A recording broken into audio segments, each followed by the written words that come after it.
Hello everybody, this is Mr. Soli in Las Vegas. Thank you for finding me on YouTube. It's Thursday, May 29th, 2025, and today I wanted to talk about the current investigation into the former Biden-Harris administration. The director of the House Oversight Committee, James Comer, has asked 4 former Biden staffers to commit to interviews in front of the Congress. They have until the end of business today to comply. Now, all these 4 staffers have lawyered up, so if they don't comply, they will be subpoenaed. But we're hoping that they will comply and that the current administration can start their investigation into the former administration's running of the administration in terms of President Biden, us finding out a couple weeks ago that he had cancer the entire time that he was president of the United States. In addition to his mental decline, the current administration's goal is to find out exactly what President Biden was actually doing when he was the president, who was helping him, whether he was aware of it or not, who was operating the auto pen that signed several executive orders and laws. It's a very important investigation for the future of our country and for the protection of American citizens, voters, and taxpayers. We need to know that the sitting commander-in-chief is fit to serve.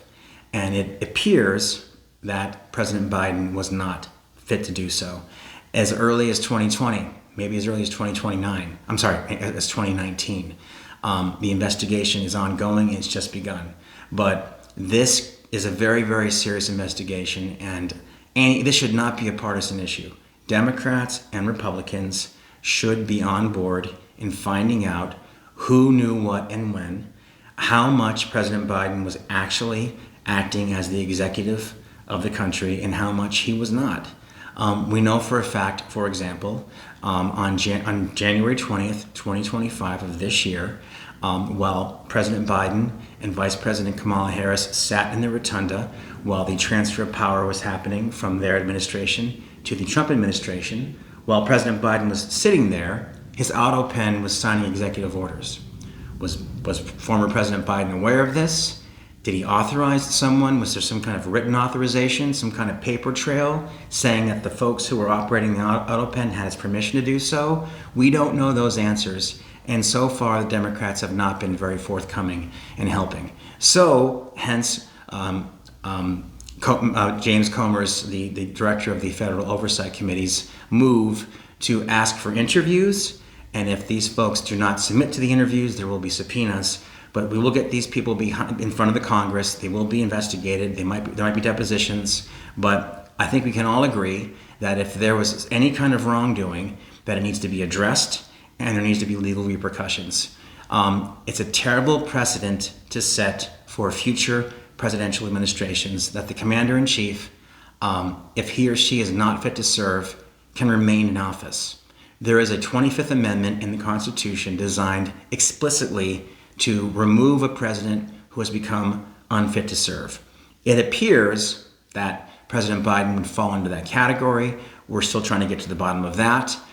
President Biden's personal physician, Dr. O'Connor, his Delaware doctor who acted as his personal physician for the 4 years that he was in office, has failed to agree to be interviewed. So I imagine he will be subpoenaed very soon.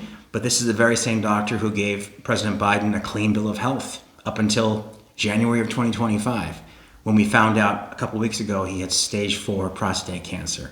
And he's become very mentally unsound over the last 4 years. So the doctor is going to be in the hot seat for sure. But again, this should not be a partisan issue. And there are some Democrats, there are some middle Democrats, center Democrats, who are championing this effort as well. Most far-left Democrats, of course, are not. And that's a shame. It's a shame for the country. But this has to be investigated. We have to find out what the president knew and when, who was running the country for the last 4 years. It's very, very important. I imagine Kamala Harris will be subpoenaed at some point if she won't willingly agree to an interview. And she needs to be subpoenaed. Again, Americans need to know that the commander-in-chief, that he or she is fit to serve 24/7. It's a 24/7 position. It's a lot to ask of one human being, but that's the job. And ultimately, presidents, senators, congresspeople, are public servants. They work for us. And if the President of the United States is unfit to serve the American people, the American taxpayers, American voters, need to know that, and Congress needs to act on it.